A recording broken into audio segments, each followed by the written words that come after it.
Millionaire visits his mother in the hospital, then sees his ex-wife with triplets next door. He gets stunned and can't move. A very beautiful story for my loyal, greatest and best family. Let's begin with love. Before we start, I just want one thing from you. Type present in the comments. Some men measure their wealth in dollars. Russell Phoenix would learn to measure his in the heartbeats he'd never heard. The elevator doors opened on the wrong floor. Russell had pressed 4, cardiac intensive care, where his mother lay fighting for her life. But his thumb had slipped, numb from gripping his phone too hard, and he'd hit 3 instead. Maternity. The smell hit him first. That particular combination of antiseptic and new life, of hope packaged in powder blue and pink balloons. He should have turned back immediately, should have hit the button and corrected his mistake, but something made him walk forward instead. Muscle memory, maybe, or fate wearing the costume of coincidence. He walked past rooms of exhausted joy, past fathers holding bundles like they contained the secrets of the universe, past grandmothers crying into their hands. Room 447 stood at the end of the corridor, door slightly ajar. Through the window, Russell Phoenix saw the end of his world. Julia Berry sat in a hospital bed, her dark hair pulled back in a way he remembered from 1,000 mornings. But everything else had changed. In her arms, she cradled an infant. No, 3 infants. 3 separate bassinets surrounded her bed. And as he watched, frozen in the doorway across the hall, she lifted each tiny body in turn, kissing foreheads with a tenderness that stabbed him somewhere below his ribs. Triplets. His legs stopped working. His breath stopped working. Time itself seemed to rebel against moving forward, because forward meant understanding. And understanding meant facing what he'd done. Julia looked different, thinner, older, carved down to something essential.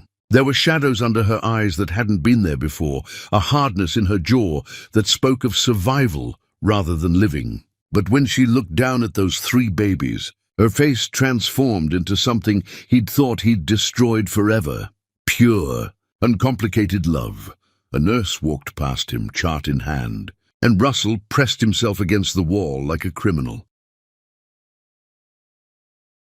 "Congratulations to the mother," the nurse said to someone down the hall. 3 healthy girls after everything she went through. Miracle she and the babies survived, honestly.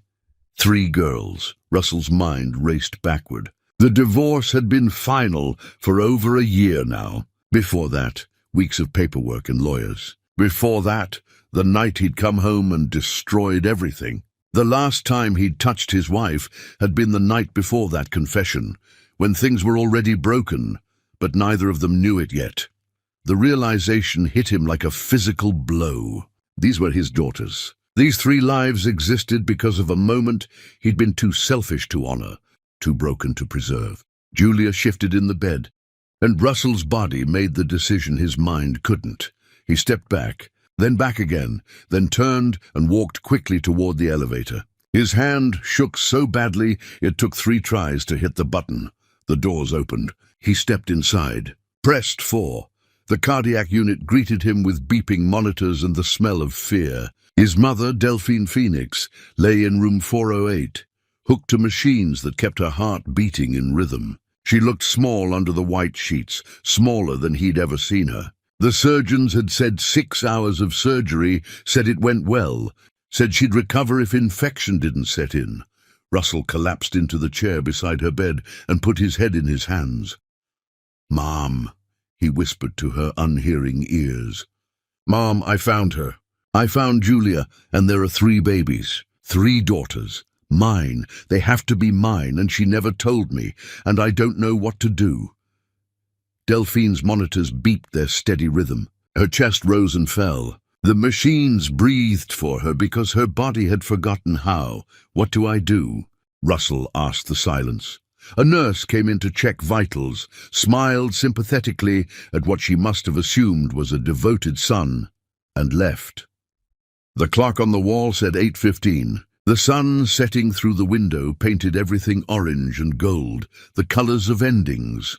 Russell sat there as the light died and darkness crept in. His phone buzzed 17 times, messages from people who thought they mattered, who wanted pieces of him for reasons that felt distant and meaningless now. He ignored them all. At some point, he walked to the window and looked down at the parking lot. Somewhere in this building, Julia Berry was learning how to be a mother. Somewhere above or below or beside him, his 3 daughters were learning how to breathe. He pressed his forehead against the cold glass and closed his eyes. The glass, fogged with his breath, cleared, fogged again. Breathing seemed like such a simple thing until you thought about it too hard. Until you realized how much could go wrong with each inhale, each exhale. How much could be lost in the space between one breath and the next. "Sir?" A different nurse stood in the doorway. "Visiting hours end in 30 minutes. Russell nodded without turning around. "Is there someone we can call for you? You look like you could use some support." "No," Russell said. "There's no one." The nurse hesitated, then left. Russell heard her soft-soled shoes squeaking away down the corridor, heard the distant crying of an infant from somewhere in the building, heard his own heart beating too fast in his chest. He returned to his mother's bedside and sat down heavily, took her hand. It felt papery and cold despite the warm room. "I don't know what to do," he said again. "I don't know if I have the right to do anything. I destroyed her, Mom. I looked at the woman who gave me everything and decided she wasn't enough. What kind of man does that?"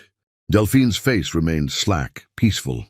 The machines answered for her, beep, beep, beep. The mathematics of a heart trying to remember its purpose. Russell stayed until security came to clear the floor. He walked out of the hospital into the parking lot, found his car, a stupid expensive thing that meant nothing now, and sat in the driver's seat with the door open. The hospital glowed behind him, windows lit up like a vertical city. Somewhere in those lights, Julia was feeding babies, changing them, learning their cries and what each one meant, doing everything alone because he'd made sure she had no choice. He sat there for 6 hours. The parking lot emptied around him. The night shift arrived. The lights in some windows went dark while others blazed to life. The emergency entrance saw its parade of ambulances and panic and love, arriving too late or just in time. Russell sat in his car and couldn't make himself leave, couldn't make himself stay, couldn't make himself do anything but breathe and remember and calculate the exact weight of his failures. Dawn started breaking somewhere to the east. The sky went from black to grey to that particular shade of blue that promises either hope or just another day, depending on what you're looking for. Russell finally closed his car door, put his key in the ignition. His hands were shaking so badly he dropped the keys twice before managing to start the engine. He drove out of the parking lot and onto streets that were just beginning to wake up. Drove past coffee shops opening their doors and joggers starting their routines and newspaper delivery trucks making their rounds. Drove through a city that was continuing like nothing had changed, but everything had changed. Russell Phoenix had 3 daughters whose first breaths he hadn't witnessed. 3 daughters he had no right to claim. 3 daughters who existed because of him and despite him in equal measure. He drove home to his empty penthouse and stood in the shower until the water ran cold, trying to wash away the knowledge that wouldn't leave him. He stood dripping on expensive tile in an expensive bathroom, in an expensive apartment that meant absolutely nothing. His phone sat on the marble counter, silent now. He picked it up and opened the browser, typed Mercy General Hospital Maternity Ward into the search bar. His finger hovered over the call button. He didn't press it. Instead, he set the phone down, walked to his bedroom, and lay on top of the covers, fully dressed. Stared at the ceiling. Watched the sun rise through his floor-to-ceiling windows and paint his failures in shades of gold. Somewhere across the city, Julia Berry held 3 babies and didn't know he knew, didn't know he'd seen her, didn't know he was lying here trying to figure out how to deserve even one moment of their lives. The sun climbed higher. The day began. Russell didn't move. His phone buzzed one more time. A reminder about something he was supposed to do, someone he was supposed to meet, some obligation that belonged to a version of him that no longer existed. He closed his eyes and saw 3 bassinets, saw Julia's face as she kissed 3 foreheads, saw the entire future he'd destroyed before it even began. Chapter 2. The Architecture of Ruins. Russell didn't sleep. Sleep required peace or exhaustion, and he had neither, only the grinding loop of memory playing behind his eyes. He returned to the hospital before 7. His mother was still unconscious, still breathing through machines. The surgeon had said recovery would take days. Russell pulled the chair close to her bed. "I need to tell you something," he said to her closed eyes. "I need to say it out loud because if I don't, I think it'll kill me." The machines beeped their steady response. Outside the window, the city went about its business. "Do you remember when I first brought Julia home?" Russell's voice cracked. "You opened the door, and she was so nervous she couldn't stop talking. Told you about her grandmother who raised her, about the violin, about how she'd been alone for so long." He wiped his eyes. "You pulled her into a hug before she'd even finished introducing herself. Said, 'Any girl who makes my boy smile like that doesn't need to be nervous in this house.' She cried right there in the doorway. You just held her and told her she was family now." The memory felt like swallowing glass. "We got married in your backyard," Russell continued. "We couldn't afford a real venue. Julia wore a white dress from a consignment shop and carried flowers from your garden. When I saw her walking toward me, Mom, I thought my heart would stop. She looked at me like I was worth something, like I was good." He pressed his hands against his eyes. "We lived in that apartment on Riverside. Julia taught violin lessons to kids after school, played weddings on weekends, worked at the diner nights a week, never complained. She'd come home exhausted, blisters on her fingers from playing, and she'd still ask about my day. Still want to hear about my designs." The machines kept their rhythm, beep, beep, beep. "I was trying to build something," Russell said. "You remember? The prototype. I was so sure it would work, but no one would listen. I pitched to so many people who looked at me like I was wasting their time." He shifted in the chair. "Julia believed anyway. When I wanted to quit, she wouldn't let me. She said, 'You're going to change things, Russell.' I know you are." She sold her grandmother's china set to buy me materials. I had to rice and canned vegetables so I could have protein. She sacrificed everything while I chased this dream." Russell stood, started pacing. "And then it worked. The prototype tested perfectly. I got funding. Everything exploded. Suddenly I was going to galas and dinners and meetings with important people. And Julia was still Julia, still teaching kids, still wearing thrift store clothes, still coming home tired. The city below looked cold and grey. People started making comments," Russell said quietly. "Your wife didn't come to the dinner. Julia seems uncomfortable at these events." Little things made me start seeing her through different eyes. Russell turned back to his mother. "I started feeling ashamed of the woman who'd given me everything. I'd see her at parties, trying to make conversation with people who looked right through her, and instead of being angry at them, I was embarrassed by her." His voice broke. "There was a conference. I got set up for dinner, and afterward we went to the hotel bar. There was a woman there. I don't even remember her name, Mom. I destroyed my marriage for a woman whose name I don't remember." He sank back into the chair.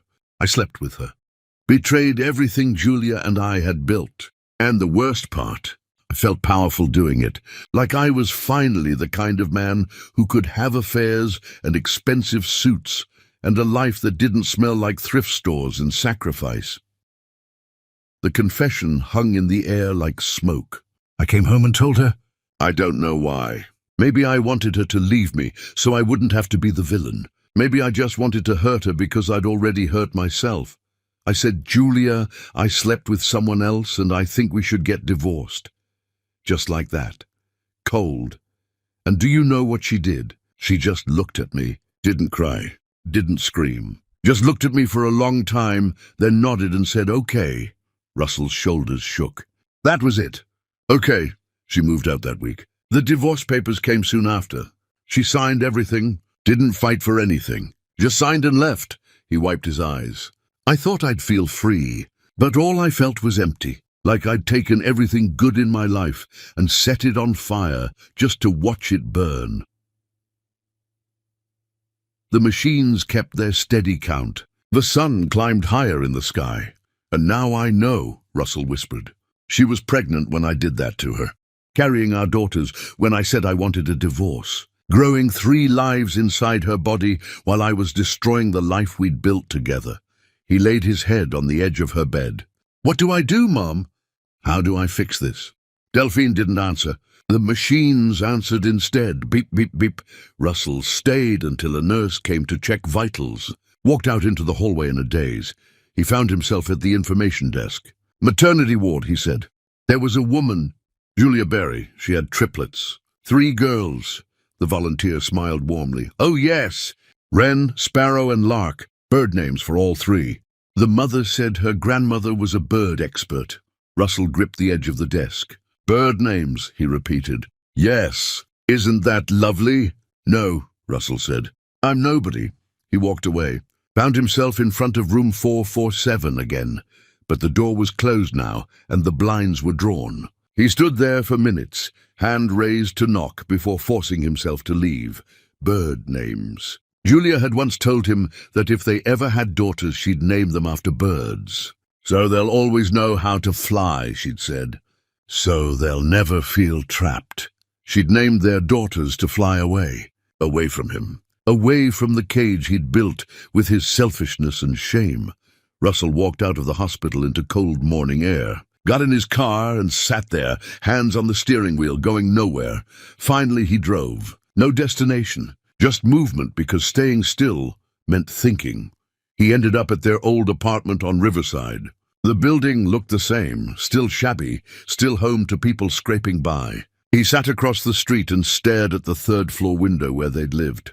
That window had been their world once. Behind that glass, Julia had made dinner on a hot plate. Behind that glass, they danced to music from a radio that only got 3 stations. Behind that glass, they talked about futures that felt impossible and perfect.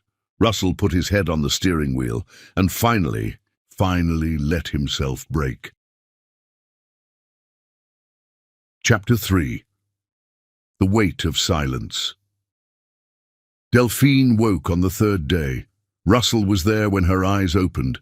When she tried to speak around the breathing tube, the nurses came quickly, checked monitors, adjusted things.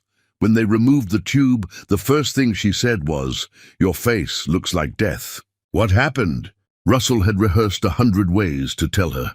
I saw Julia. She had 3 babies, triplets. They're mine, Mom, and she never told me. Delphine closed her eyes. I know. The room tilted. What? Julia told me. The day before she signed the divorce papers. She was 6 weeks pregnant. She looked so broken standing in my doorway. Why didn't you tell me? Because she begged me not to, Delphine said simply. She told me everything. How she realized if she told you, you'd stay out of obligation, not love. She wouldn't bring them into a home where their father resented their existence. She was protecting me. After what I did, she was protecting those children, Delphine corrected. She said she loved you too much to watch you hate yourself for staying. I need to see her.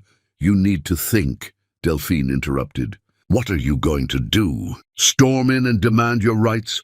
Throw money at her? She just gave birth to 3 children alone. Your guilt is not her emergency.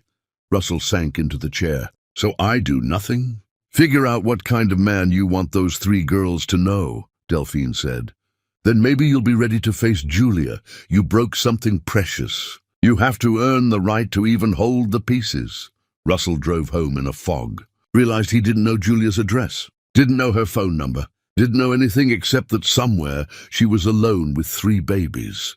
He hired a private investigator, then cancelled before the man responded. He couldn't violate Julia that way. A hospital bill arrived at his penthouse. Julia's bill. Over $100,000. The address listed a women's shelter. He drove there, parked across the street. The building was grey and institutional, with bars on the windows. He watched for days. On the 8th day, he saw her. Julia walked out pushing a triple stroller that looked barely functional. She was thinner, exhausted, moving like someone who hadn't slept in weeks. She looked like she'd been through war.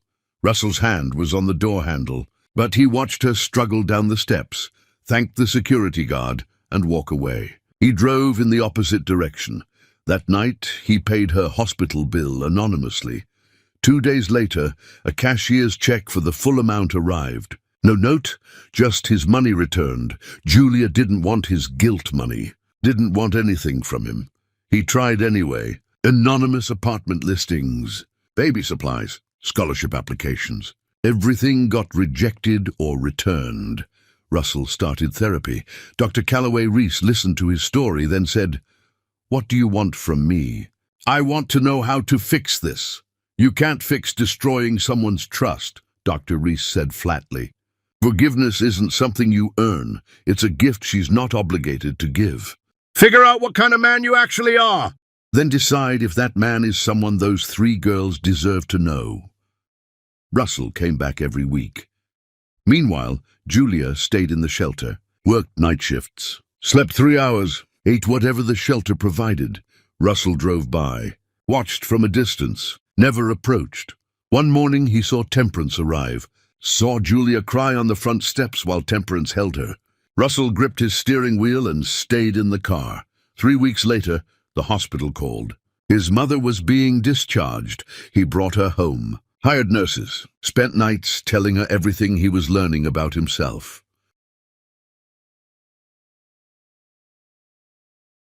"I was ashamed of being poor," he said. "I made Julia pay for my shame. I couldn't stand that she'd seen me at my lowest." "Maybe it's too late for you and Julia," Delphine said. "But those 3 babies deserve a father. Not the one you were, but the one you could become." 2 days later, a letter arrived. Memorial service instructions for Delphine Phoenix, specifying Julia Berry should be invited. "You planned your funeral to force us together?" Russell asked. "I planned for contingencies," Delphine said. "Now get me some water." 3 nights later, Russell woke to machines screaming. Nurses running, second massive heart attack. He rode in the ambulance, begging her to stay. She died at 4 in the morning, quiet, peaceful, gone. The funeral was scheduled for Saturday. Russell waited for Julia's response.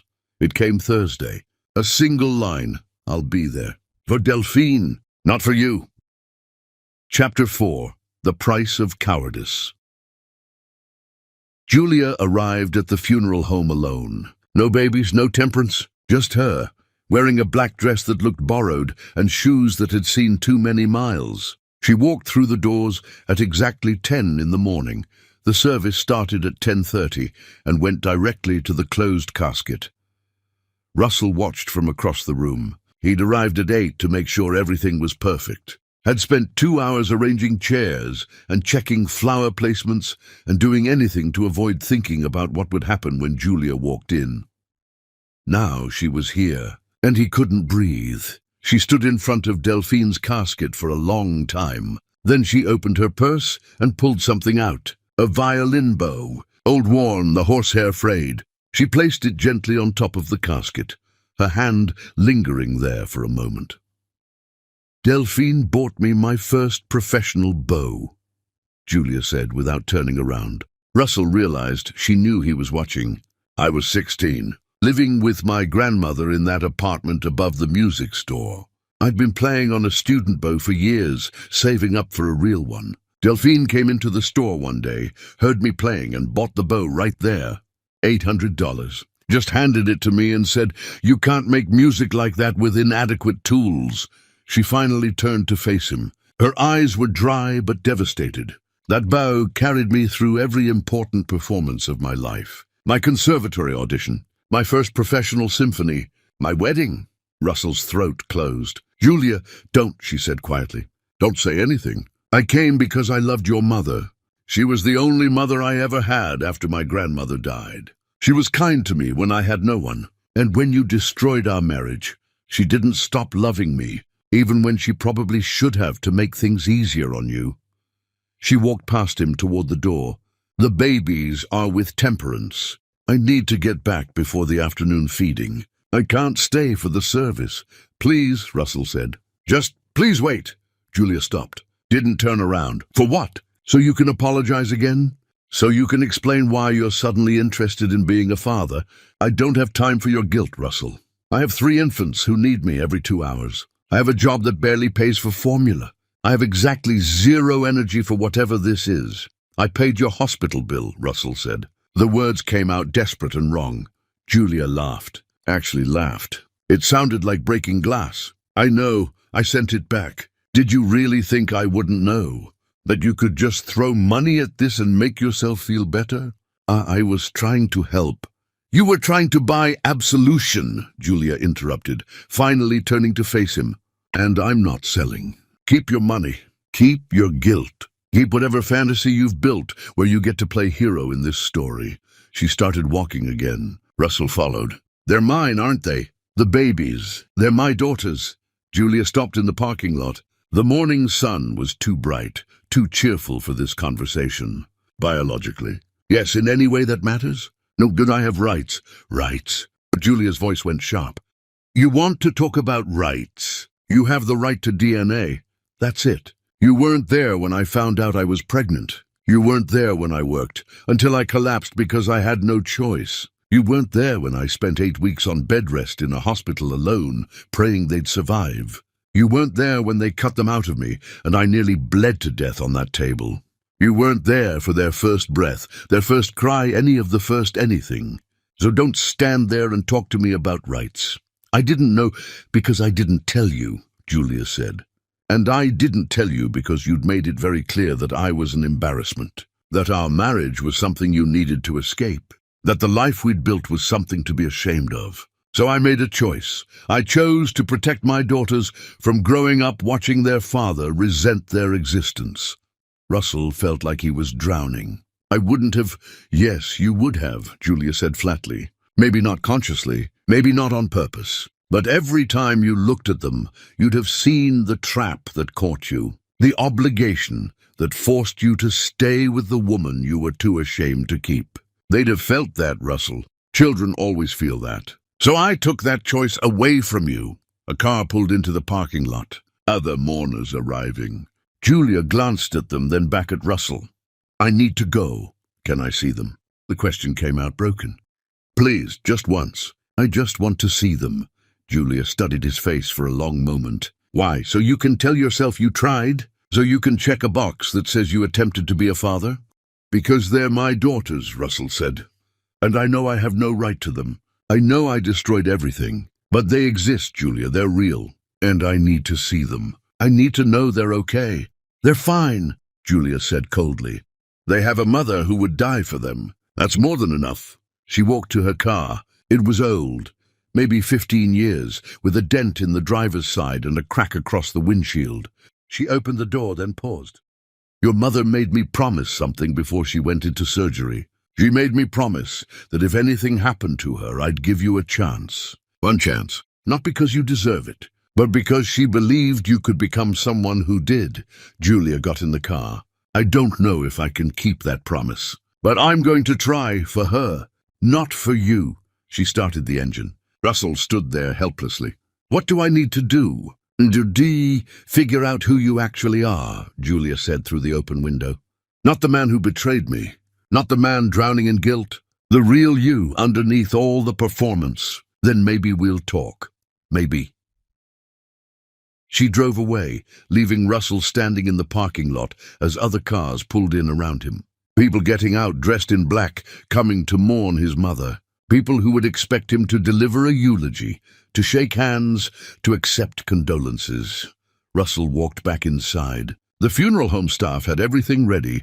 The flowers were perfect. The chairs were arranged. The program he'd written listed all of Delphine's accomplishments, all the people who'd loved her. The bow still rested on top of the casket. People started arriving. Delphine's friends from church, neighbors from the old house, former colleagues. They hugged Russell and told him how sorry they were and shared memories of his mother.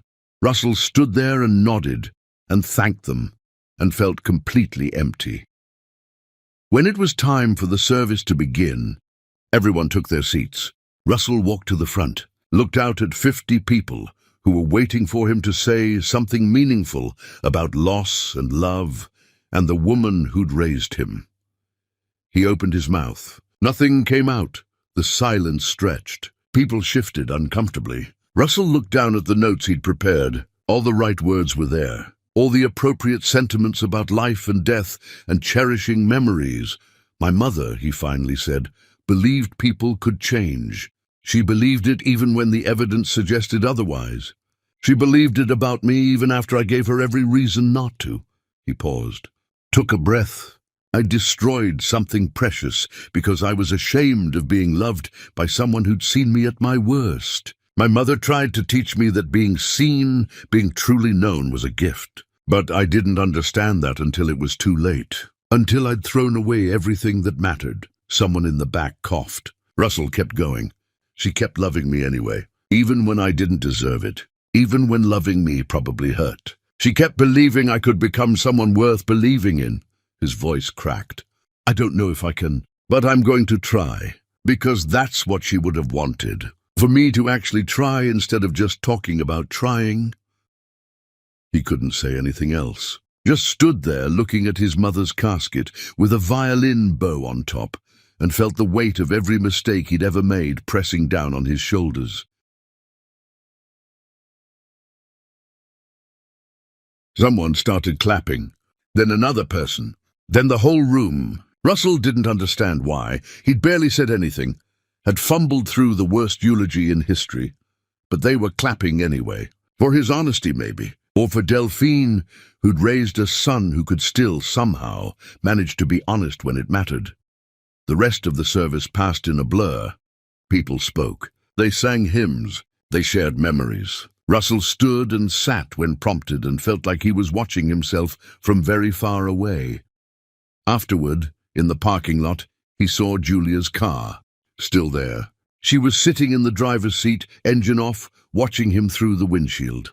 Russell walked over slowly. She rolled down the window. That was the worst eulogy I've ever heard, she said. And also the most honest. I don't know how to do this, Russell admitted. Any of this. Being a father. Facing you. Becoming someone different. I don't have a plan or a strategy or any idea what I'm doing. Julia looked at him for a long time. Your mother told me something once. She said, the difference between a good man and a bad man isn't whether he makes mistakes. It's whether he's willing to face what those mistakes cost. She started her engine. The car sputtered, coughed, caught. You want a chance? Fine, one chance. But it's on my terms. You don't get to decide how this goes. You don't get to show up with money or grand gestures or explanations. You show up when I say. You do what I say. You accept whatever scraps I'm willing to give you. And if you miss even once, if you disappoint me even once, you're done forever. Understand? Russell nodded. I understand. Come to my address on Saturday morning. 10 sharp, not 9:59. Not 10:01. 10. She handed him a piece of paper with an address written on it. And Russell, don't bring anything. No gifts, no money, no apologies. Just you. She drove away. The car backfired as it left the parking lot. Russell stood there holding the piece of paper like it was a life raft. One chance. Chapter 5, 6 words. Russell spent the week in sustained panic. He bought books about infants, watched videos about holding babies, feeding them, changing diapers, took notes like he was studying for the most important exam of his life. Dr. Reese said, You know this isn't a test you can study for, right? I have to do this perfectly, Russell said. I can't mess this up. You're going to mess it up, Dr. Reese said calmly. Multiple times. That's parenting. The question is whether you'll keep trying after you fail. Russell didn't sleep Friday night. Saturday morning, he stood in front of his closet trying to decide what to wear. Everything screamed money. He settled on jeans and a plain shirt. No watch, no jewelry. The address led him to a neighborhood he didn't recognize. Buildings that needed paint and repair. Cars that ran on hope. Julia's apartment was on the second floor of a building that looked like it should have been condemned. He climbed the exterior stairs, concrete cracked with a wobbling railing. He knocked at exactly 10. Julia opened it immediately. Come in, quietly. They're all sleeping. The apartment was tiny. One room serving as bedroom, living room, and kitchen. A bathroom, visible through a partially open door. 3 cribs crammed against one wall. Laundry in the corner. Dishes in the sink. The smell of formula and exhaustion. This was where his daughters lived. Sit, Julia said, pointing to a chair at a table that seated 2. She sat across from him. Between them, 3 cribs holding 3 sleeping infants. Russell's throat closed. He could see them now. Really see them. 3 tiny humans, each wrapped in mismatched blankets. One had his nose. Another had his mouth. The third had his hands. Their names are Wren, Sparrow, and Lark, Julia said quietly. Wren is oldest by 2 minutes. Sparrow was smallest. They worried about her at first. Lark was last. She got stuck during delivery. They had to— Julia stopped. They got her out. She's fine now. Russell couldn't speak. Couldn't do anything but stare at 3 cribs. You can look at them, Julia said. Don't touch. Just look. Russell stood carefully. Walked to the first crib, Wren, bigger than the other 2. Dark hair like Julia's, his nose. She made small noises in her sleep. Second crib, Sparrow, smaller, delicate. A small tube ran to her nose. Oxygen. Third crib, Lark. She slept with her arms above her head, hands clenched into fists. She had Julia's mouth, his eyebrows. A small scar on her shoulder. They're beautiful, Russell whispered. They're mine, Julia said from behind him. Not yours, mine. I've earned them. You're here because I'm allowing it. Because your mother asked me to. Russell turned to face her. I understand. Do you? Julia asked. I've been doing this alone for months. I've learned how to feed 3 babies at once, change 3 diapers in under 10 minutes, survive on 2 hours of sleep.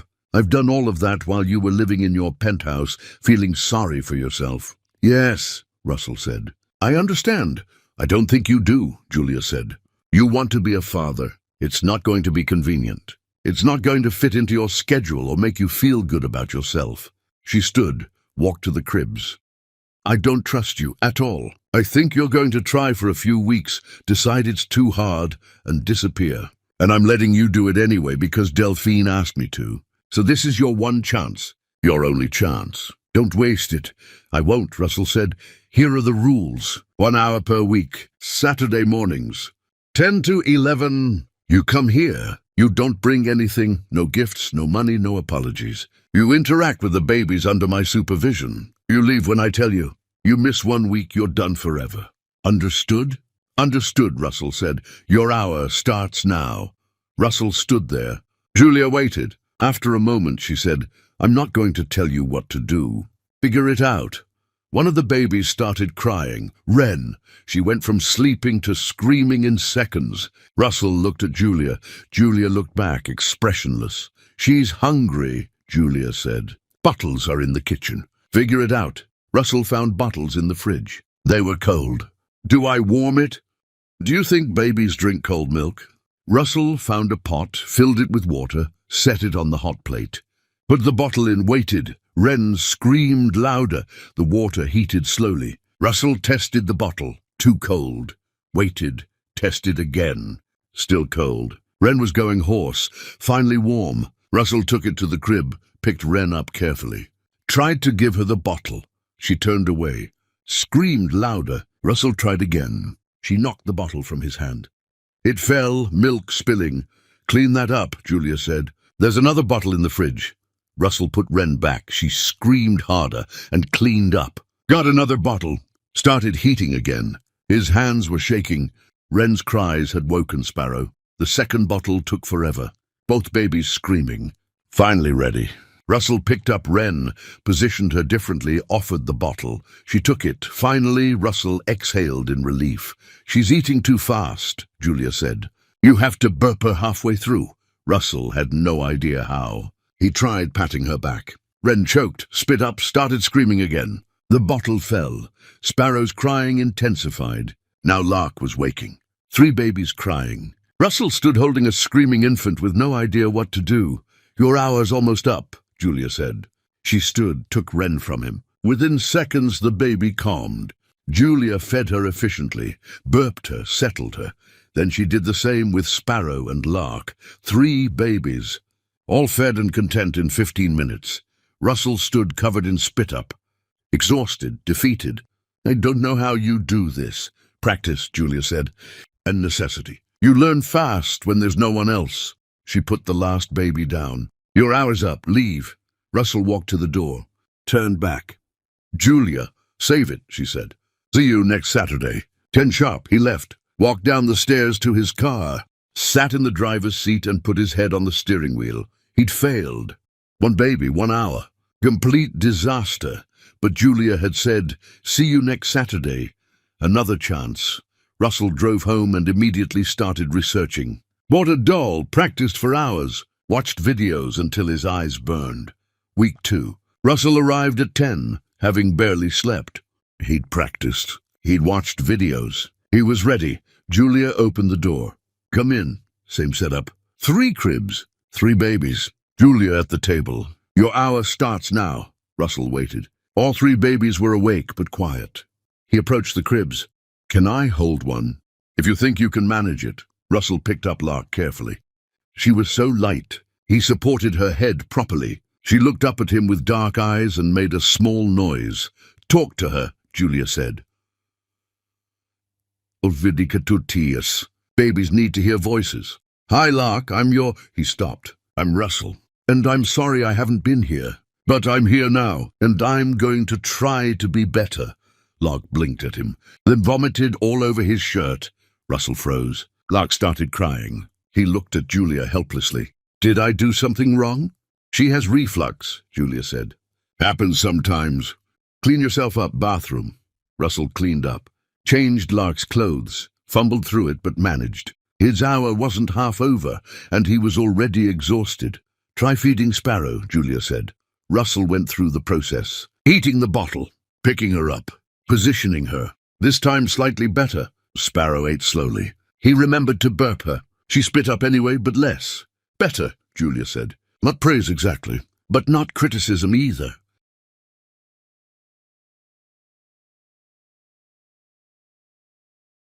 When his hour was up, Russell left feeling marginally less defeated. Week 3. Week 4, week 5. Each Saturday he got slightly better. Figured out Wren needed to be held tighter. Sparrow needed patience. Lark needed constant movement. Julia never praised him. Never offered help unless the babies were in distress. Just watched and said, "Your hour's up." Week 8. Russell arrived to find Julia looking worse than usual. "Are you okay?" he asked. "Your hour starts now," she said. Russell went through his routine. He was competent now, if not confident. When his hour ended, he hesitated. "Julia, are you eating enough?" "Not your concern. Leave." Russell left, worried.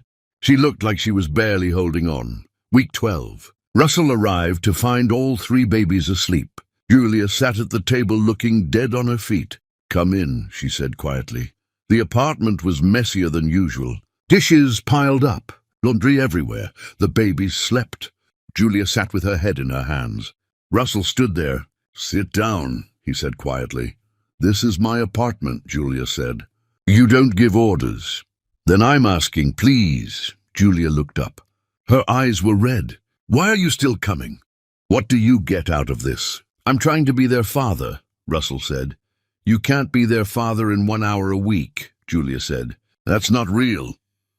"It's what you're letting me have," Russell said. "So it's what I'm taking." Julia looked at him for a long moment, then said, "All 3 fell asleep at the same time." "That's been happening more. They're syncing their schedules." It was the first personal thing she'd told him. "That's good," Russell said. "Must make it easier." "A little," Julia admitted. They sat in silence. The babies slept. "Your mother would be disappointed in me," Julia said. "She asked me to give you a chance, and I've been making it as hard as possible." "She'd understand," Russell said. Julia smiled slightly. The first real smile he'd seen. "She was proud of you. Before everything fell apart. She used to tell me stories about when you were little, how determined you were." "I forgot how to do that," Russell said. "I got successful and forgot that the best parts of me came from having to struggle." "Is that what I was to you?" Julia asked. "A reminder of struggle?"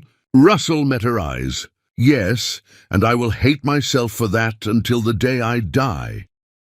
The honesty hung between them. Julia looked away. Your hour's up, she said, but her voice was quieter. Russell stood. Thank you for these hours. I know I don't deserve them. You don't, Julia agreed. But your mother asked me to. Russell left. For the first time since this started, he felt like maybe there was a path forward. Not to forgiveness, not to redemption, but to being present. It wasn't much, but it was more than he'd had before. Chapter 6. The Terms of Engagement, Week 13. Russell arrived at 10 sharp to find a note taped to Julia's door.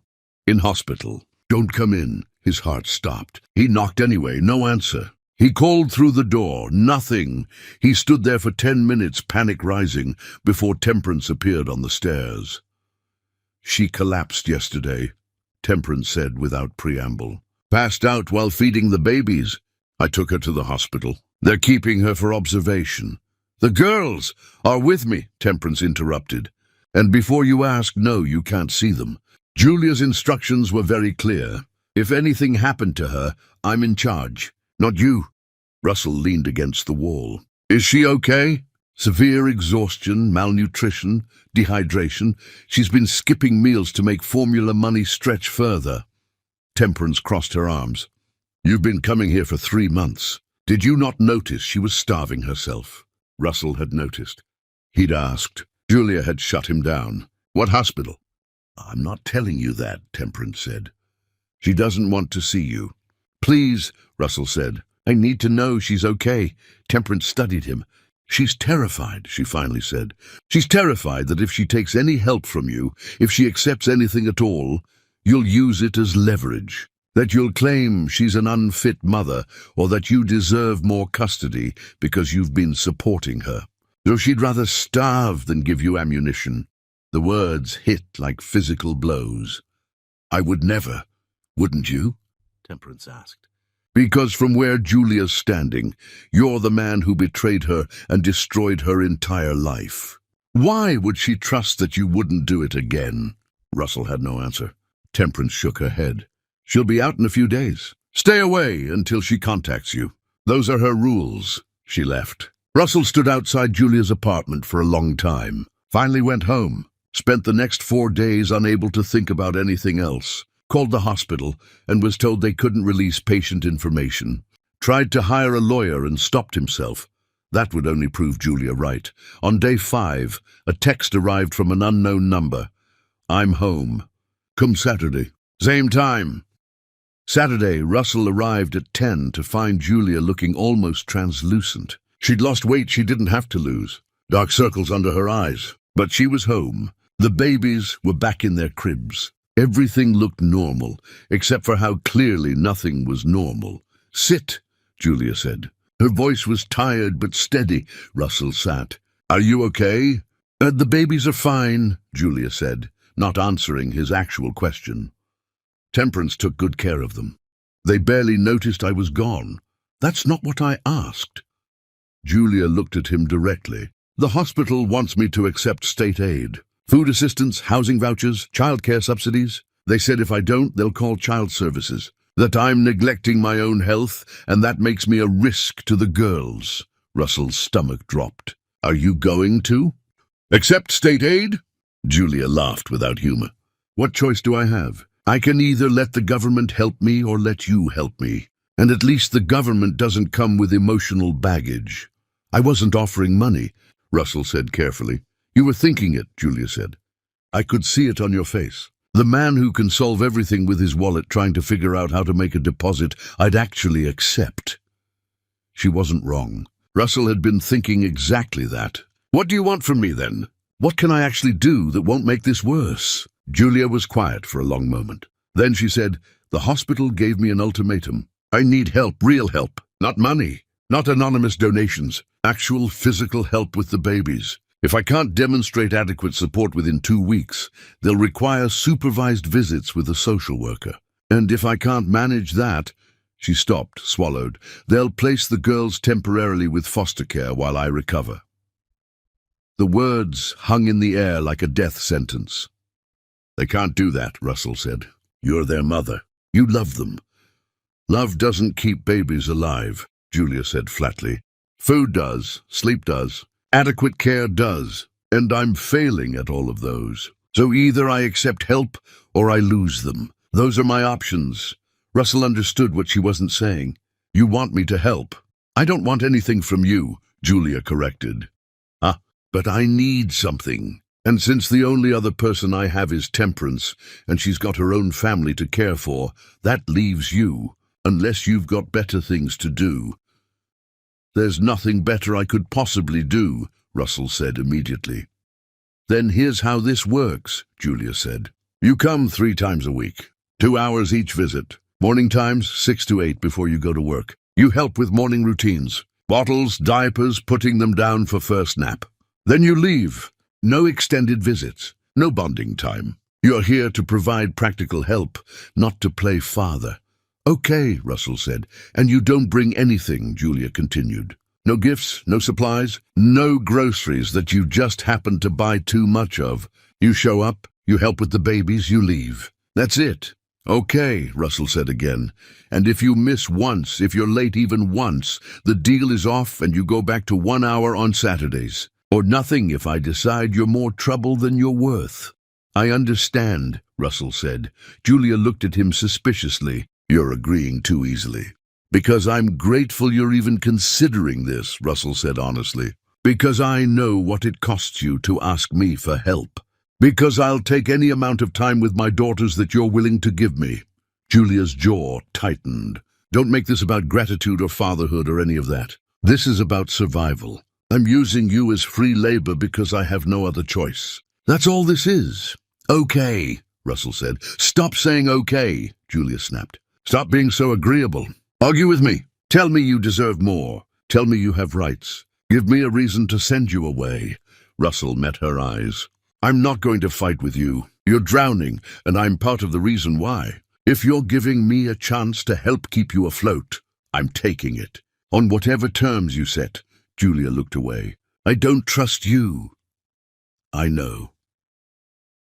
I think you're going to use this to try to take them from me, to build some case that I'm unfit and you're the better option. I won't, Russell said. I swear to you I won't.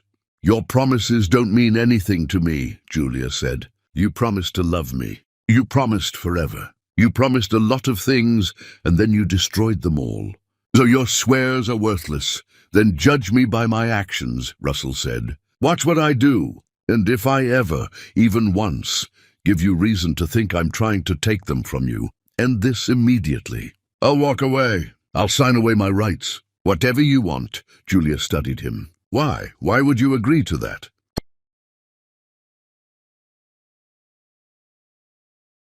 Because they need you, Russell said simply.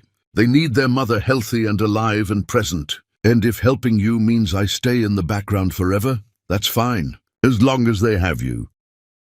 Something shifted in Julia's expression. Not trust, but maybe the beginning of belief. Starting Monday, she said. 6 sharp. Don't be late. Monday morning, Russell woke at 4:30. Drove across the city in the dark. Arrived at Julia's building at 5:55. Waited in his car until exactly 6, then climbed the stairs. Julia opened the door before he could knock. She looked like she hadn't slept. They've been up since 4, she said. Welcome to my world.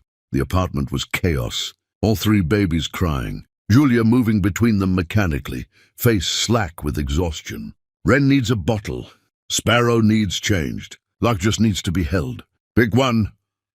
Russell took Lark. She was screaming, face red, tiny fists waving. He held her the way he'd practiced, supporting her head, keeping her secure. Started walking, swaying, the way the book said to do. Lark kept crying. Russell kept swaying. Julia dealt with Wren and Sparrow with the efficiency of someone who'd done this 1,000 times. Russell just focused on Lark, on keeping her safe, on being there. After 10 minutes, Lark's cries diminished to whimpers. After 15, she quieted. After 20, she was asleep against his chest. Russell stood very still, afraid to move and wake her. Julia finished with the other 2, looked over, and saw Lark sleeping. Put her in the crib, she said. Slowly. Russell managed it. Locke stayed asleep. Julia looked at him with something that might have been respect. Not bad. The 2 hours passed in a blur of bottles and diapers and crying and brief moments of quiet. When 8 o'clock arrived, all 3 babies were down for their morning nap. The apartment was, not clean, but functional. Julia sat at the table looking dead on her feet. "Go back to sleep," Russell said. "I'll let myself out." "You did okay," Julia said. It was the closest thing to praise she'd ever given him. "I'll be back Wednesday," Russell said. Same time. He left. Drove to his job at the high school where he taught physics. Taught classes in the days. Came home, slept, woke up Tuesday and did it all again. Wednesday, same routine.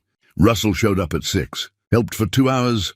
Left. Julia barely spoke to him, but she didn't send him away either. Friday, same thing. By the end of that week, Russell had logged 6 hours with his daughters. 6 hours of being useful, of being present, of being something other than the man who destroyed everything. The following week, same schedule. Monday, Wednesday, Friday. 6 to 8. Russell learned that Wren needed to be fed first, or she'd wake the others with her screaming. That Sparrow's oxygen tube needed checking every morning. That Lark preferred being changed on the left side of the table because the light was better there. Julia watched him figure these things out. Didn't offer advice unless he was about to do something actually wrong. Just watched him learn through trial and error and exhaustion. Week 3 of the new schedule. Russell arrived Monday morning to find Julia asleep in the chair, all 3 babies awake and fussing in their cribs. He let himself in quietly. She'd given him a key the week before, wordlessly, just pressed it into his hand, and got to work. Bottles, diapers, holding Lark while he fed Wren with his other hand, changing Sparrow one-handed while Lark slept on his shoulder. He'd gotten efficient, not as fast as Julia, but competent. When Julia woke at 7:30, all 3 babies were fed and changed and quietly playing in their cribs. Russell was washing bottles in the sink. "You let me sleep," Julia said. Her voice was strange. "You needed it," Russell said. "I've never slept through their morning routine before," Julia said. "Not once since they were born." "You were exhausted," Russell said. "And they were fine. I managed." Julia stood, walked to the cribs, checked each baby carefully, like she didn't quite believe they were okay. They were all content. No crying, no distress. She turned to look at Russell with an expression he couldn't read. "Thank you," she said quietly. They were the first real thanks she'd given him. Russell nodded, afraid to speak and ruin the moment. "You can stay until 9 today," Julia said. "If you want. Since you were here early." It was a gift, an offering. Russell accepted it carefully. "I'd like that." They worked in silence for the extra hour. When Russell finally left at 9, Julia walked him to the door. "Same schedule next week," she said. "You're doing okay." It wasn't forgiveness. It wasn't trust. But it was acknowledgement. It was Julia seeing him as something other than just the man who'd hurt her. It was a start. Chapter 7. The Education of Humility. Months passed. Russell settled into the routine. Monday, Wednesday, Friday, 6 to 8 in the morning. He'd given up trying to keep track of time, of counting weeks or marking progress. He just showed up, did what needed doing, left when Julia said to leave. The babies grew, started recognizing him. Wren would stop crying when he picked her up. Sparrow smiled when she saw him. Actual smiles, not gas. Lark reached for him when he came through the door. Julia stayed distant. Polite, functional, but never warm. She'd thank him when he did something well, correct him when he messed up. But she never let her guard down, never gave him anything personal. Russell accepted it. This wasn't about him and Julia anymore. It was about 3 little girls who were learning to trust him 1 bottle at a time. The high school where he taught noticed his exhaustion. His principal called him in. "Russell, you're doing good work here, but you're falling asleep in department meetings. Is everything okay at home?" "My mother died," Russell said. It was true, if incomplete. "I'm still adjusting. Take some time if you need it," the principal said. "We can get a substitute." Russell shook his head. "I'm fine. I'll manage." He was barely managing. Between early mornings with the babies and full days teaching and his own life falling apart, Russell was running on fumes. But he didn't miss a single morning. Not once. Monday, Wednesday, Friday. 6 sharp. One Wednesday, Russell arrived to find Julia waiting at the door with an odd expression. "There's something I need to tell you," she said. Russell's stomach dropped. This was it. She was ending their arrangement. He'd known it was coming eventually. She'd decide he wasn't trustworthy or wasn't helping enough or was helping too much. His mind raced through responses, pleas, anything to make her reconsider. "The social worker came yesterday," Julia said. "Final check before they close my case. She saw the babies, saw the apartment, asked me about support systems. I told her about you." Russell waited, didn't breathe. "She asked if you were reliable, if you showed up consistently, if you were actually helping or just going through the motions." Julia paused. "I told her you haven't missed a single morning in 2 months, that you've never been late, that the babies are comfortable with you, that you've been—" She stopped, looked away. "That you've been dependable. Dependable." Coming from Julia, it meant everything. "She's closing the case?" Russell asked. "She's satisfied I have adequate support," Julia said. "Which means no more supervised visits, no more threat of foster care. They're leaving us alone." "That's good," Russell said. "That's really good. It's because of you," Julia said quietly. "If you hadn't shown up, if you'd missed even once, they would have taken them from me. So—" She took a breath. "Thank you. I'm saying it because it needs to be said. You kept my daughters with me." "Thank you." Russell nodded, not trusting his voice. Julia stepped back. "Come in." They just woke up. Inside, the routine continued as normal. Bottles, diapers, playing with the babies while Julia caught a few minutes of rest. But something had shifted. Some invisible wall had developed a crack. The next week, Julia started talking. Small things at first. "Ren rolled over yesterday. First time." Or Lark is teething. That's why she's so fussy. Information she didn't have to share, but did anyway. Russell listened, responded, didn't push for more. Just accepted what Julia was willing to give. One Friday morning, Russell's phone rang during his time with the babies. He ignored it. It rang again and again. Finally, he checked. His school, emergency. He needed to come in immediately. A student had threatened violence, and Russell was the only teacher the kid would talk to. Russell looked at Julia. "I have to go. There's an emergency at school." Julia's face closed immediately. "Of course, go." "I'm sorry," Russell said. "I'll make it up." "Don't bother," Julia said coldly. "I should have known you'd find an excuse eventually." "It's not an excuse," Russell said desperately. "A student is in crisis. I'm the only one who can help. I'll come back tonight. I'll do extra time tomorrow." "Just go," Julia said. "We were fine before you showed up. We'll be fine when you leave." Russell left, torn apart. Dealt with the crisis at school. Talked the kid down, got him connected with counseling, stayed until the parents arrived. By the time he got back to Julia's apartment, it was afternoon. He knocked. No answer. He tried calling. She didn't pick up. Texted. No response. Came back that evening. The lights were off. Saturday morning, his usual 1-hour visit. He showed up at 10. Julia opened the door. "What do you want?" "My scheduled time," Russell said. 1 hour. "Like always." "You missed yesterday," Julia said. "Those were the rules. You miss once, you're done." "I didn't miss by choice," Russell said. "There was an emergency. A kid was threatening suicide. I had to be there." "There's always going to be something," Julia said. "Always a reason why the babies aren't the priority. Always some excuse why you can't show up. I won't put them through that. I won't let them learn to count on you just so you can disappoint them." "One emergency in 3 months," Russell said. "One, and I'm here now. I'm standing here asking for my time with my daughters." "They're not your daughters," Julia said. "They're mine. You're just the man I let in occasionally out of pity." The words were designed to hurt, and they did. But Russell saw past them, saw the fear underneath. Julia was terrified that he'd abandon them, that he'd prove her right about him, that she'd been wrong to let him in at all. "I'm not leaving," Russell said quietly. "You can slam this door in my face. You can tell me I'm done, but I'll be here next Monday at 6 sharp. And the Monday after that, and every Monday until you physically prevent me from showing up. Because those girls deserve a father who doesn't quit when things get hard. And maybe I haven't earned that title yet, but I'm going to keep trying until I do. Julia stared at him. You really think showing up is enough? No, Russell said, but it's all I have. So it's what I'm giving, consistently, relentlessly, until you believe it or until I die trying.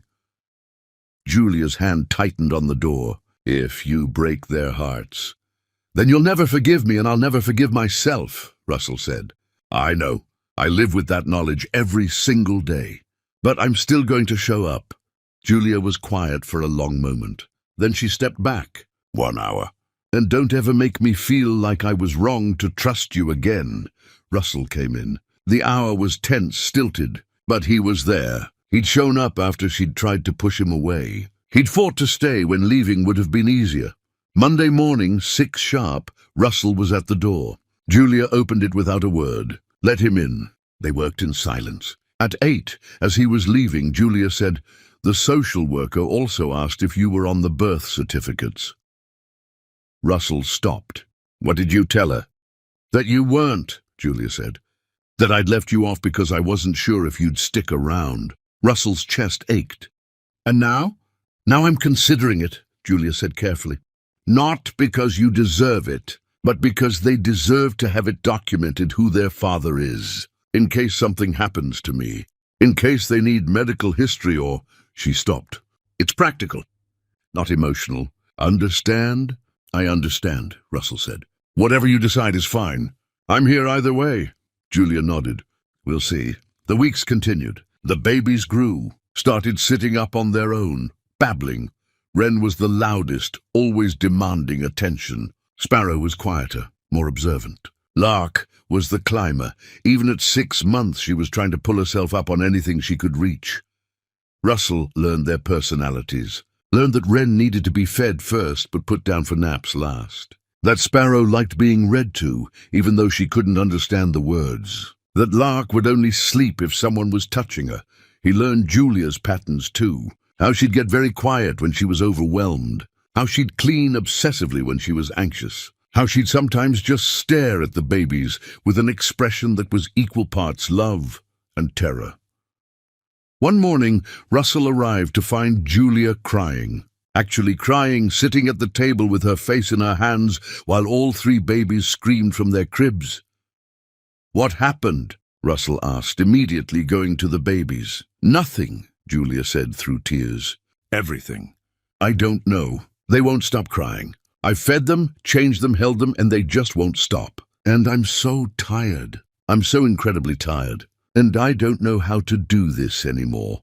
Russell got all 3 babies out of their cribs. Somehow managed to arrange them on the couch with pillows as barriers. Sat between them, one hand on Sparrow, Lark on his lap, Wren leaning against his side. They quieted gradually, responding to his presence.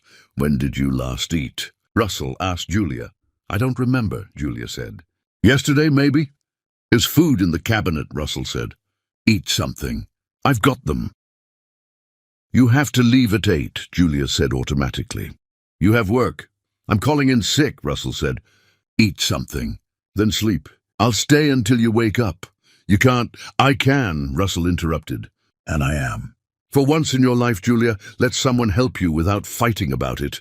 Julia looked at him, at the 3 babies who were calm in his presence, at the offer of help that came with no strings attached. Okay, she whispered. Okay. She made herself eat, then went to lie down. Within minutes, she was asleep. Russell stayed on the couch with 3 babies and called the school to take a sick day. His first one all year. He stayed until 2 in the afternoon. Julia woke looking less dead, more human. Found him on the floor with all 3 babies, playing with a set of soft blocks that looked ancient. You're still here, she said. I told you I would be, Russell said. You missed a whole day of work, Julia said. I had sick days saved up, Russell said. This seemed like a good use for one. Julia sat down next to him on the floor. Lark immediately crawled over to her, babbling. Julia picked her up, held her close. I don't know how to do this, she said quietly. How to raise them alone. How to be enough for 3 people when I'm barely enough for one. You're not alone anymore, Russell said. You don't have to be. I don't know how to trust you, Julia said. I don't know how to let you in without being terrified you'll leave again. Then don't trust me, Russell said. Watch me. Judge me by what I do, not what I say. And if I ever give you a reason to doubt me, throw me out. But until then, let me help, please. Julia looked at him with wet eyes. Why are you doing this? Really, is it guilt? Obligation? Some need to feel like a good person? It started as guilt, Russell admitted. But it's not that anymore. I love them. I look at these 3 little humans, and I love them so much it terrifies me. I'd do anything for them, and that includes respecting that you're their mother, and I'm just... He paused. I'm just whoever you'll let me be. Julia wiped her eyes. They're going to be one soon. I'm planning a small party, just me and Temperance and the girls. But if you want to come... She stopped, took a breath. You can come, if you want. It was the first time Julia had invited him to anything. Russell felt something crack open in his chest. I'd love that. Thank you. Don't thank me, Julia said. Just show up. I will, Russell promised. I always will. Chapter 8. The Price of Proximity. The party was on a Saturday in Julia's tiny apartment. Temperance brought her family. Julia made a cake from a box mix. They sang to 3 confused babies who didn't understand what was happening, but enjoyed the attention. Russell brought nothing. No gifts, no supplies, nothing that would violate Julia's rules. Just himself.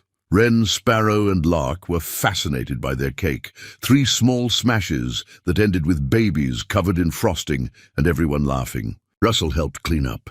Stayed for 3 hours instead of his usual one. Julia didn't send him away.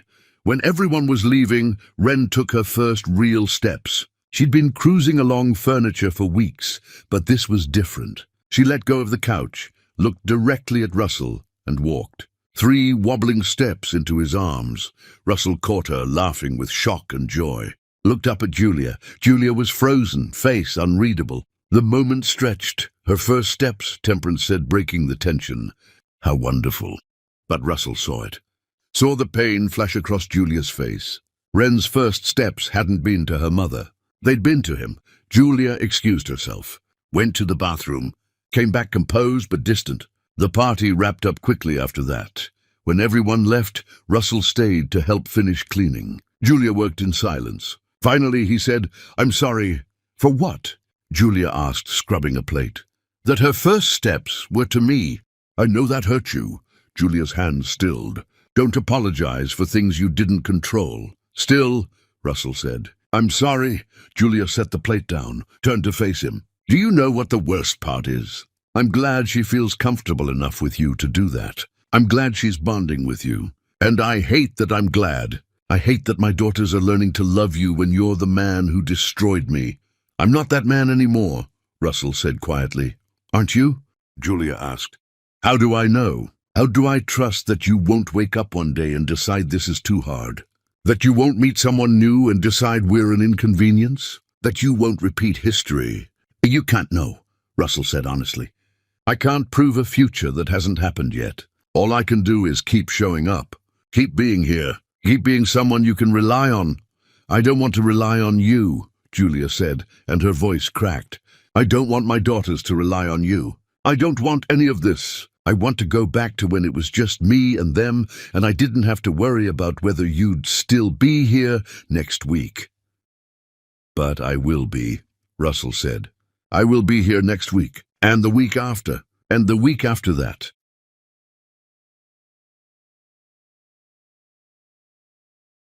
You can't promise that, Julia said. I can, Russell said, and I am. I'm promising you right now, I'm not going anywhere. Not unless you tell me to leave and mean it. Julia looked at him, really looked at him. I asked you to leave 3 times today, she said.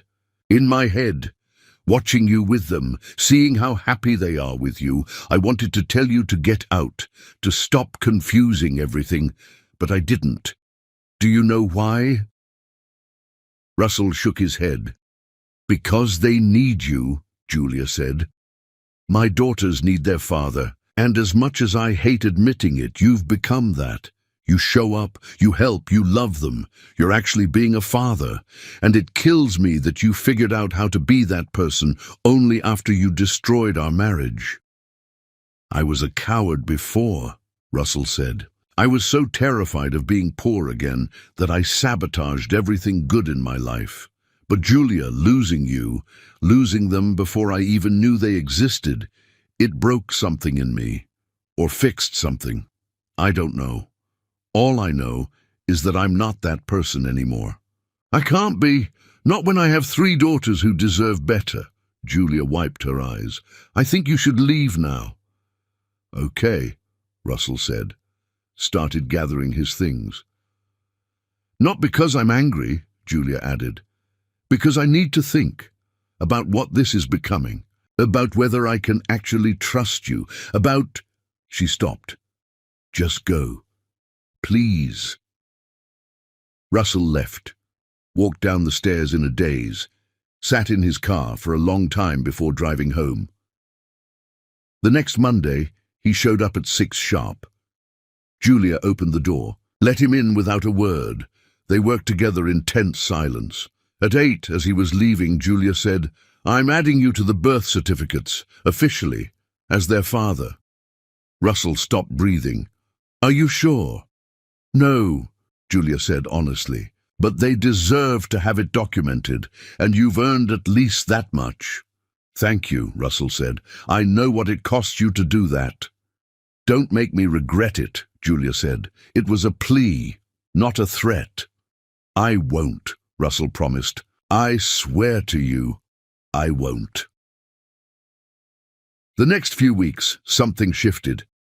Julia started asking Russell to stay longer sometimes, an extra 30 minutes, an hour. She started telling him about the girls' milestones without him having to ask. Started accepting small things, his help fixing a leaky faucet, his suggestion for a better formula brand, his presence during a particularly difficult night when all 3 babies were sick. It wasn't forgiveness, it wasn't even friendship, but it was something, a tentative truce, a possibility. One morning, Russell arrived to find Julia's friend Temperance there. She pulled him aside while Julia was with the babies. I don't like you, Temperance said bluntly. I probably never will. You destroyed my best friend. I know, Russell said. I don't expect you to like me. Good, Temperance said, but I'm watching you. I see how hard Julia's working to trust you. I see how those babies are starting to count on you. If you hurt them, if you disappoint her again, I'll make sure you regret it, understand? I understand, Russell said, and I'm grateful Julia has you looking out for her. Temperance studied him. She's softening toward you. Did you know that? She tries to hide it, but I see it. She's starting to remember who you were before you became who you were, and that terrifies her, because what if the person she's starting to see isn't real? What if it's just an act? It's not an act, Russell said. Then prove it, Temperance said. Keep proving it, every day, forever, because that's what it's going to take. Time moved forward. The babies learned to walk, all 3 within weeks of each other, started saying simple words.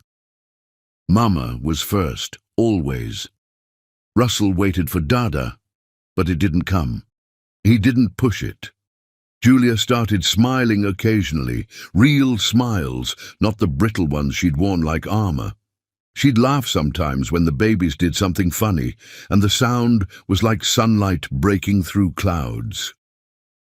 Russell fell in love with his daughters more every day. The way Wren would scrunch her nose when she was thinking, the way Sparrow would pat his face with her tiny hands, the way Lark would curl up against him and fall asleep like he was the safest place in the world.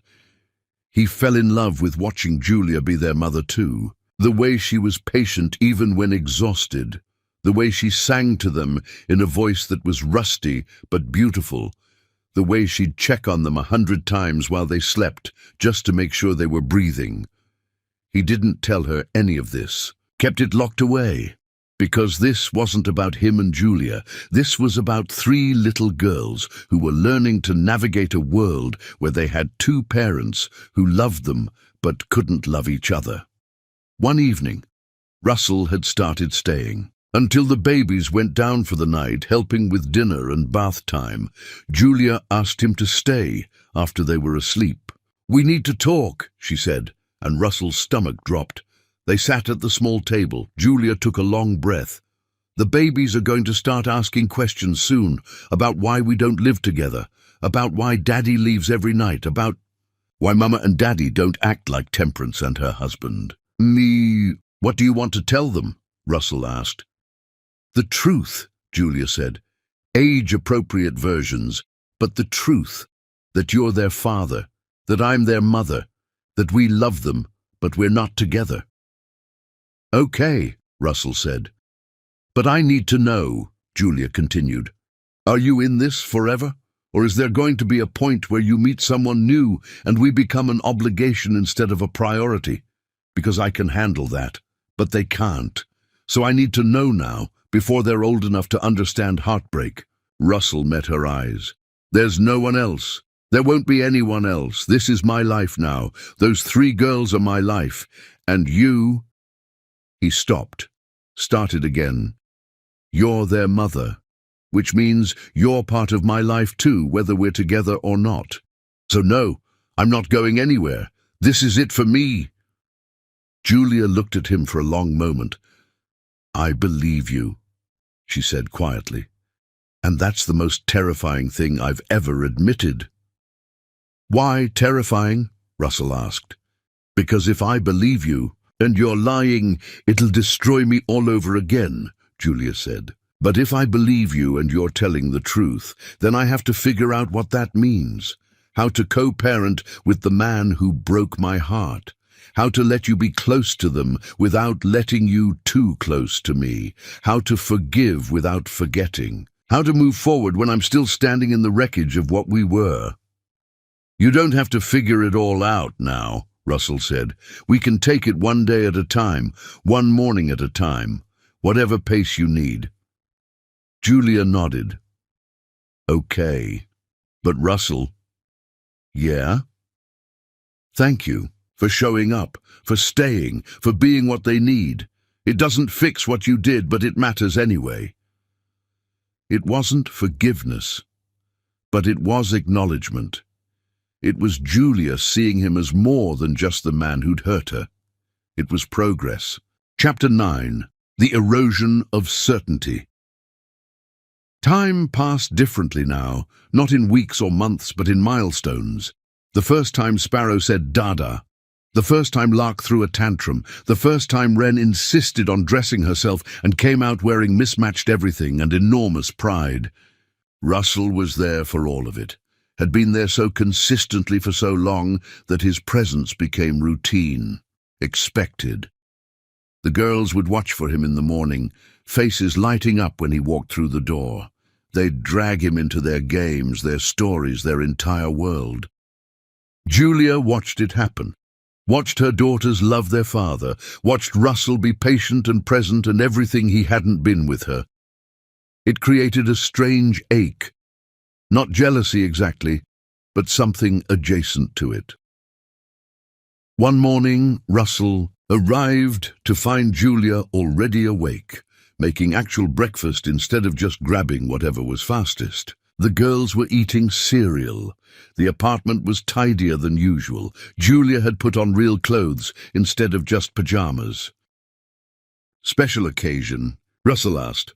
"I have a job interview," Julia said. "At the symphony. They're hiring for a session violinist position. It's only part-time, but it's actual music work. I can't believe they're even considering me after I disappeared for so long." "That's amazing," Russell said. "When?" 9:30. "Temperance is coming to watch the girls. I'll be back by noon." Julia paused. "Unless you wanted to stay? I know it's past your usual time, but if you could—" "Of course," Russell said immediately. "Stay as long as you need. I'll call into school." Julia looked at him strangely. "You'd do that? Call in sick for me?" "In a heartbeat," Russell said. This is important. You should go without worrying about them. Something shifted in Julia's expression. Thank you, she said quietly. She left. Russell spent the morning with 3 busy toddlers who had suddenly become mobile and opinionated. He made them lunch, got them down for naps, cleaned the apartment because it needed it and he could. Julia returned at 1, glowing. I got it, she said. The position. I start next week. That's incredible, Russell said, and meant it. Seeing Julia come back to life piece by piece meant more than anything. Over the next few months, Julia started working. Just 8 hours a week at first, then 12. Russell adjusted his schedule to help. Came earlier some mornings, stayed later others. Whatever worked, the girls grew, started preschool part-time, made friends, became tiny people with opinions and preferences and personalities that astounded both their parents daily. Julia started looking less exhausted, started talking about music with the same passion she'd had years ago, started seeming like herself again, and Russell fell in love with her all over again, watching her come back to life, watching her rebuild what he'd destroyed, watching her be strong and fierce and beautiful in ways that had nothing to do with him. He didn't tell her, kept it buried, because Julia was learning to trust him as a co-parent, and he wouldn't jeopardize that by complicating things with feelings she didn't share. One evening, after the girls were asleep, Julia asked him to stay. They'd been doing this sometimes, talking after the babies went down, mostly about logistics and schedules, sometimes about bigger things. Temperance thinks I'm crazy, Julia said without preamble. She thinks I've forgiven you too easily, that I'm setting myself up to get hurt again. Have you? Russell asked. Forgiven me? Julia was quiet for a long time. I don't know. I've stopped hating you. I've started trusting you. But forgiveness, I don't know if that's possible. You can't forgive someone for nearly destroying you. No, Russell agreed. You can't. But I can appreciate who you've become, Julia continued. I can acknowledge that you're a good father, that you've kept every promise you've made to me and the girls, that you've been, she paused, dependable, constant, real. I'm trying, Russell said. I know, Julia said. And it's strange because the man I married never tried. He just was. He was good and kind and true without effort. But you have to work at it. I can see you working at being the person they need. And somehow that makes it more valuable. Because you're choosing it every day. Russell didn't know what to say to that. Julia stood, walked to the window. They're going to turn 3 soon. 3 years since I gave birth to them alone. 3 years since I decided to protect them from their own father. And here we are, co-parenting, being civil, almost being friends. Is that what we are? Russell asked. Friends? Julia turned to face him. I don't know what we are. We're not enemies anymore. We're not strangers. We're bound together by 3 little girls who need us both. So we're something. Something I don't have a name for. That's okay, Russell said. We don't need a name for it. Julia nodded. The girls asked me yesterday if you were going to live here. Wren specifically. She said she wanted you to stay for breakfast and stories and bedtime. All the time. Russell's chest tightened. What did you tell her? Well, that you have your own home. That you visit because you love them. That some families look different than others, and that's okay. Julia paused. She asked if you loved me too. The question hung in the air. Russell could lie. Should lie. Keep things simple. But Julia deserved truth. What did you say? I said I didn't know, Julia answered. Because I don't. Do you? Love me? Russell stood, walked to where she was standing, looked her in the eyes. Yes, I love you. I never stopped loving you. But that doesn't mean anything because love wasn't our problem. Trust was, respect was, and I destroyed both of those. So what I feel doesn't matter. It matters, Julia said quietly. It might not change anything, but it matters. What do you feel? Russell asked. About me? Julia took a long breath. I feel confused. I feel angry sometimes at how easy it would be to fall back into loving you. I feel scared that if I let myself feel anything, you'll disappoint me again. I feel grateful for who you've become, and furious that you couldn't be that person when we were married. I feel, she stopped, I feel too much, and I don't know what to do with any of it. You don't have to do anything with it, Russell said. We can just be whatever we are right now. Parents who are learning to work together. People who care about each other's well-being because it affects our daughters. That's enough. Is it? Julia asked. Is it enough for you? It has to be, Russell said. Because asking for more isn't fair. Not after what I did. Julia looked at him for a long moment. Then she did something she hadn't done in over 3 years. She reached out and touched his face.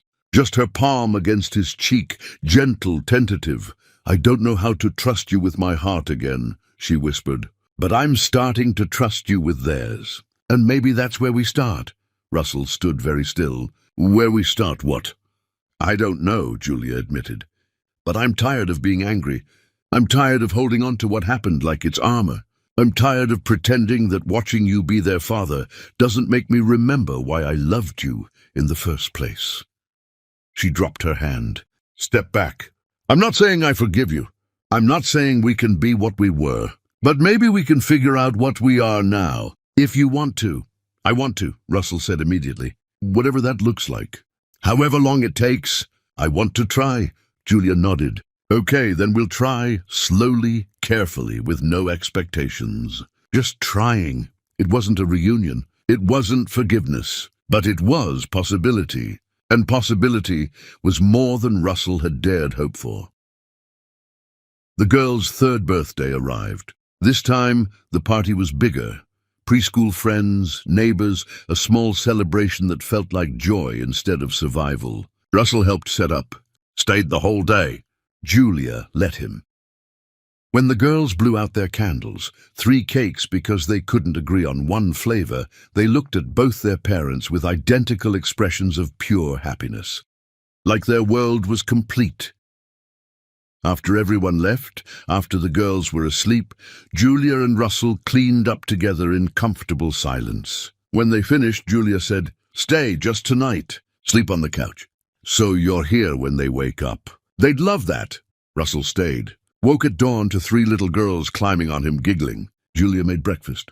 They ate together like a family. It wasn't perfect. It wasn't fixed. But it was real, and real was enough. 3 weeks later, on an ordinary Wednesday morning, Russell arrived at 6 to find Julia standing at the door with an expression he couldn't read. We need to really talk, she said. Not about schedules or the girls, about us. About whether there even is an us, tonight, after they're asleep. This decides everything. Chapter 10, The Impossible Reunion. Russell arrived early. Julia opened the door, baby's already asleep. She'd made coffee. They sat across from each other at her small kitchen table. Julia wrapped her hands around her mug. When you first came back, all I felt was rage. Pure burning rage. You destroyed everything and then had the audacity to show up like you deserved to be there. I didn't deserve anything, Russell said. No, you didn't, Julia agreed. But you kept showing up anyway. Even when I was cruel, you just kept coming back. She took a sip of coffee. I told myself you'd get tired of the early mornings and the crying, that you'd realize it was too hard and disappear again. I was waiting for it. I know, Russell said. But you didn't leave, Julia continued. Years of never missing a morning, of showing up sick, exhausted, but showing up. Years of being exactly who I told you to be. And somewhere in those years, I stopped waiting for you to leave. I stopped seeing you as the man who betrayed me and started seeing you as just Russell. Their father, someone I could depend on. And that terrified me more than the hate did. Why? Russell asked, because hate is safe. Hate is armor. But trusting you, that leaves me vulnerable. And I've spent years building walls to make sure I'd never be vulnerable to you again. Russell's throat was tight. Are you saying you want to keep those walls up?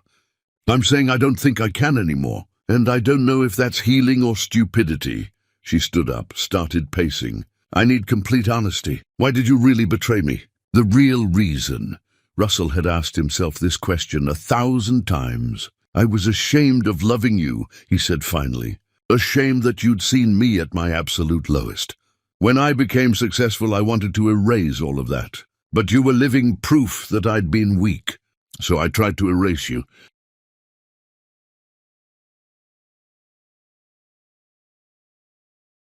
Julia flinched. That's honest. The truth is, I was a coward, Russell said. I couldn't stand being loved by someone who knew all my failures. Just the fact that you'd seen me weak made me want to destroy what we had. And now, Julia asked, you've spent years having these 3 little girls see you fail constantly. Why doesn't that make you want to run? Russell thought about it. Because they need me to be human. But you needed me to be strong. And I couldn't stand that you knew I wasn't. I punished you for seeing the real me. That's incredibly messed up, Julia said. I know. Julia stopped pacing. Here's what I need to know. If we tried again, would you hate me for seeing you struggle? Because I've watched you be terrible at parenting. I've seen all of it. So if we did this, you don't get to later decide I've seen too much. I won't, Russell said.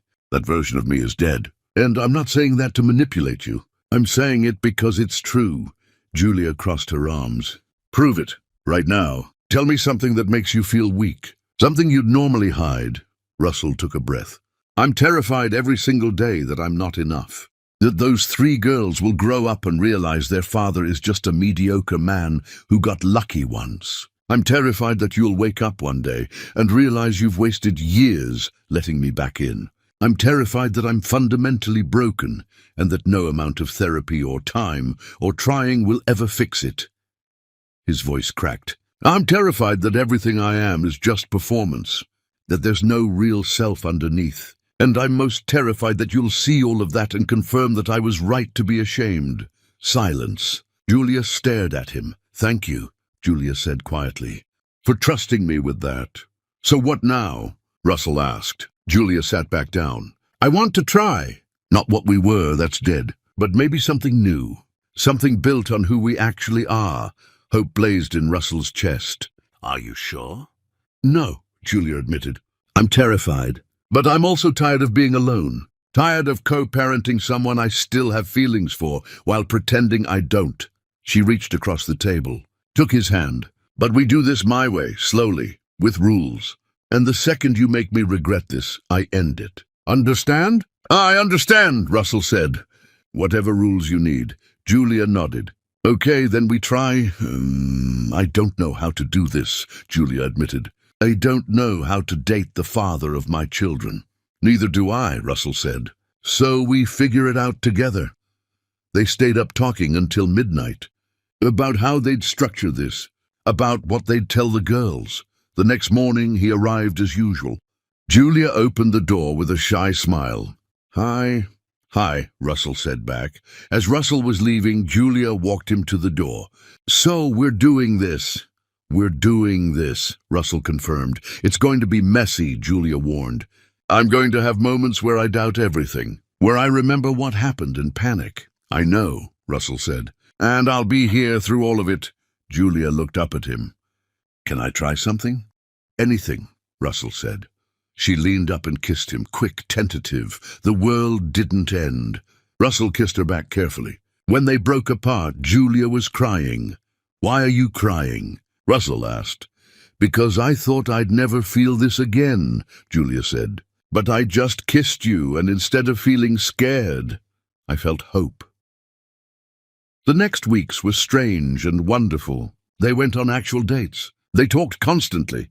There were hard moments. Julia had a panic attack during dinner when Russell mentioned a trip. You're going away? Just overnight for work. But I can cancel. No, Julia interrupted. I need to learn that you going away doesn't mean you're not coming back, so go.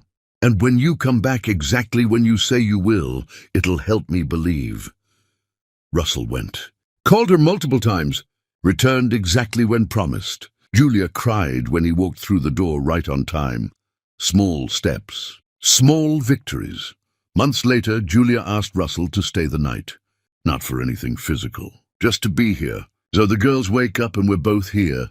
Russell stayed. Slept on the couch. Woken to 3 little girls jumping on him at dawn. Again, Wren demanded. Daddy, stay again. Julia looked at Russell. He mouthed, your call. She nodded. Okay, Daddy can stay again. One night, months into their second attempt, Julia sat down next to him. I need to tell you something. I think I'm falling in love with you again. Not the old you, but the actual you, the man who shows up every day. I'm falling in love with who you've become, and it terrifies me. What if this is real? Russell asked quietly. What if I really have changed? I don't know if I believe in second chances, Julia said. You've given me thousands of them, Russell pointed out. Every morning I showed up and you let me in was a second chance. This is different. This is a chance to be mine again. And I don't know if I can survive losing you twice.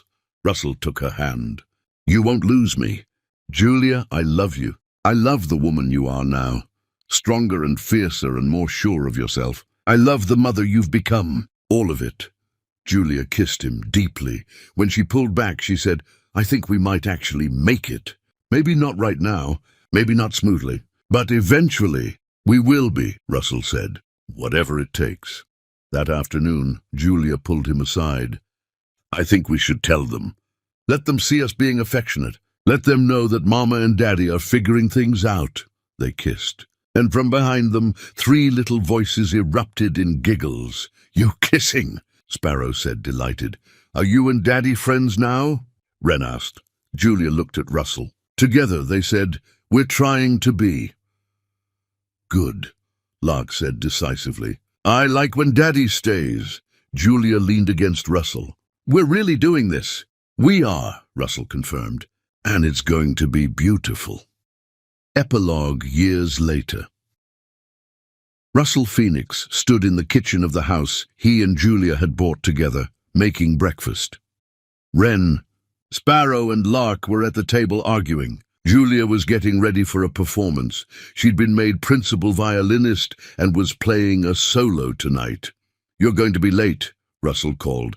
I can't find my other earring. Left bathroom drawer. Julia appeared fully dressed. She looked radiant. She kissed Russell quickly, then kissed each daughter.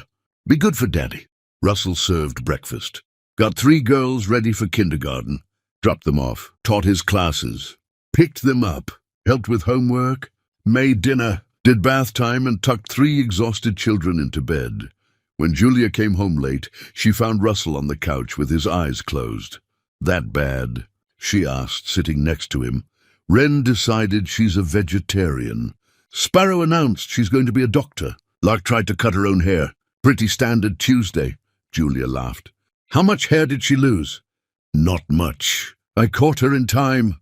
Julia leaned against him. How was the concert? You were incredible, Russell said. Julia smiled. I love you. I love you too, Russell said. I always have, even when I was too broken to show it properly.